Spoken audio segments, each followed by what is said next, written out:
What's going on, guys? It's Shezer, and today we're going to be talking about albums which I'm looking forward to the release of this year. This is probably going to be albums which we're more or less promised in 2018. So obviously it rules out Slipknot and Carcass, things like that. Bands which have said, like Children of Bodom, bands that say, oh yeah, we're doing this in 2018, just to kind of shut up the interviewers. These are bands that have said, these are bands that have more or less said, we've recorded stuff, we're going to the studio. That's all I need to know.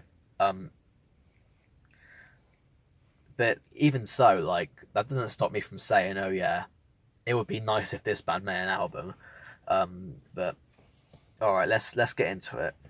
First band we're talking about is an underground thrash band which I really do adore, and that's Ultraviolence.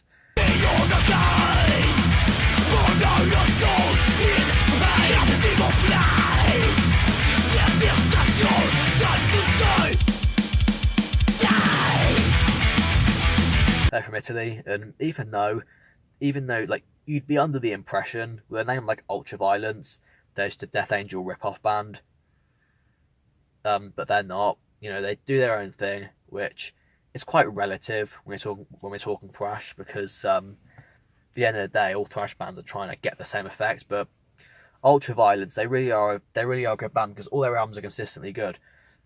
Because my favorite album of theirs is Privilege to Overcome, and then we've got Defects to Flow, which is equally as good. And then we've got the album that's coming up, which it's obviously going to be along the same lines as the last two, which are amazing. So we're going to get a great thrash album. Carrying on from the thrash sort of wavelength, we've got Evil. Now, Evil, also just to backtrack, Ultraviolence have posted pictures of them in the studio on their Instagram, and they've teased that they're gonna release the cover shortly. So, we're pretty much promised new material from them. Carrying on from the thrash wavelength, we've got Evil.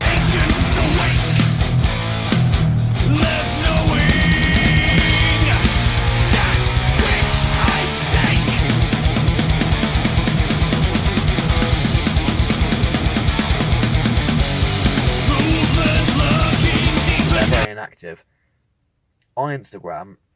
Ol talks to his followers, which is awesome of him. He's spoken to me a couple of times. He's a really cool guy. But yeah, he replies to comments saying, "Oh, what's Evil doing?" And he said, because obviously Matt's his brother, he knows what Evil are doing because it's his brother's band, even though it's not part of them anymore. He knows what they're doing. So he says, "Oh yeah, and they've got a new guy in. They're inactive because they've got jobs and families, which is fair enough."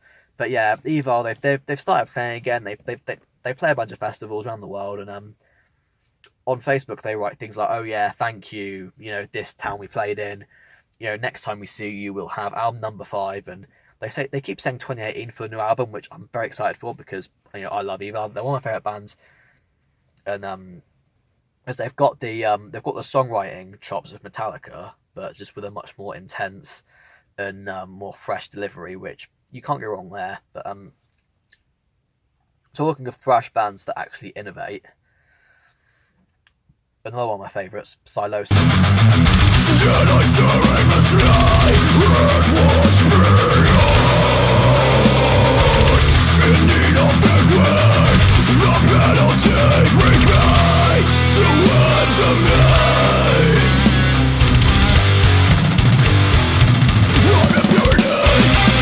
Josh joined Architects because all the fans are like, "Oh my god,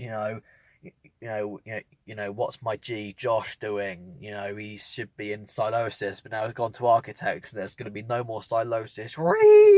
But nah, he's not quit Silosis. He said that even though he's joined Architects, there's still going to be a new Silosis album in 2018 because Architects, they're old men. They can't record and tour every single day of their lives. So yeah, obviously Josh is going to have some off time from Architects, just like all the other members are, because they've got lives at the end of the day. So yeah, Josh will make a Silosis album in 2018, which I'm extremely hyped for because they're all Like Silosis, in my opinion, are the most consistently good metal band because you've got Conclusions of an Age, which is amazing. I didn't think it would be, because the first album I heard of theirs was Edge of the Earth, and that was well over 2 years ago that I heard that.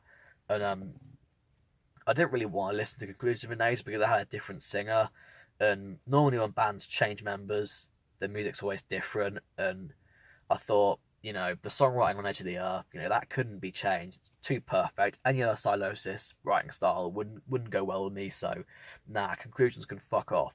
But I heard Conclusions recently, and I thought it was amazing.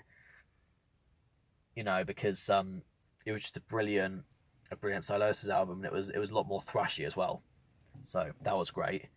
But then, following on from Edge of the Earth, when Josh started singing for them, they've gone from strength to strength, and they've just been blowing up recently. And over the last 5-6 years, they've been blowing up steadily. And every show I go to, there's always more and more Sylosis fans, and they always freak the fuck out when I tell them that they're from my town, Reading. So that makes me really proud to be from Reading, because that's also where Sylosis are from. Same with Divine Chaos. But yeah, Sylosis, based on how good, Edge of the Earth, Monolith, Dormant Heart, based on how good they were, I can be guaranteed that the new album's going to be amazing and one of the best of the year. So going into a death metal theme here, we've got Behemoth. They've posted things on their social media about the new album, and I'm excited for it, but at the same time I'm slightly apprehensive, because the Satanists, the songwriting on that was absolutely god tier.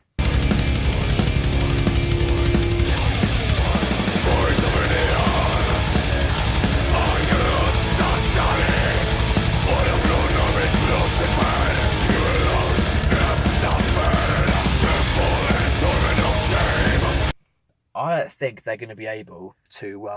I don't think they're going to be able to push that any further, because their Polish contemporaries, Vader, TBA Igni, and Welcome to the Morbid Reich, the songwriting and the melodies was so perfect. I had very high expectations for the Empire, but when the Empire came out, the lack of melody, I was very disappointed by.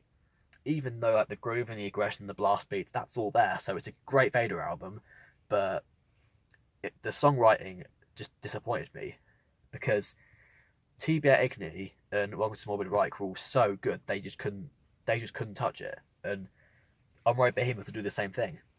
Slayer did it in the 80s, because Rain in Blood was so perfect. Salva Heaven and Seasons in the Abyss just pale in comparison. But whatever, it's Nurgle, he's a musical genius, he can do it. For the last one, I'm going to say Revocation.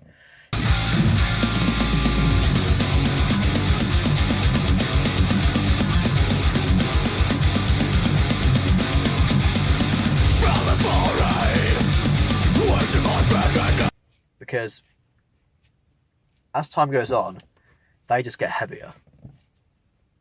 Because Empire of the Obscene, Existence is Futile, and Chaos of Forms, that was pretty much just jazz, but for a boss metal zone. It wasn't really that heavy. I mean, the groove was there, so it had a heavy groove, but the delivery of the music wasn't heavy. I mean, it was technical, but it wasn't heavy. So it was basically a thrashy version of Beyond Creation and Obscura, who I don't think are very heavy at all. Don't kill me. But yeah, since Deathless, when they got Dan in on second guitar, they've become a lot more. They've become a lot more of a streamlined metal band, which a lot of Revocation fans find boring, but I certainly don't. I think it's brilliant. But yeah, so we've got, Deathless was, very thrashy, the fair, and then, what's it called, Great Is Our Sin, that brought in a lot more death metal elements, because we've got, the blast beats and everything, and I absolutely love Great Is Our Sin. And so Dave Davidson is in the press saying, our new album's going to be our most death metal album we've done yet, which a lot of bands say that, oh yeah, our new album's the heaviest we've done. I believe him, because that's the evolution that they've taken so far, and they're just carrying it on, aren't they? So yeah, new Revocation album I'm very excited for.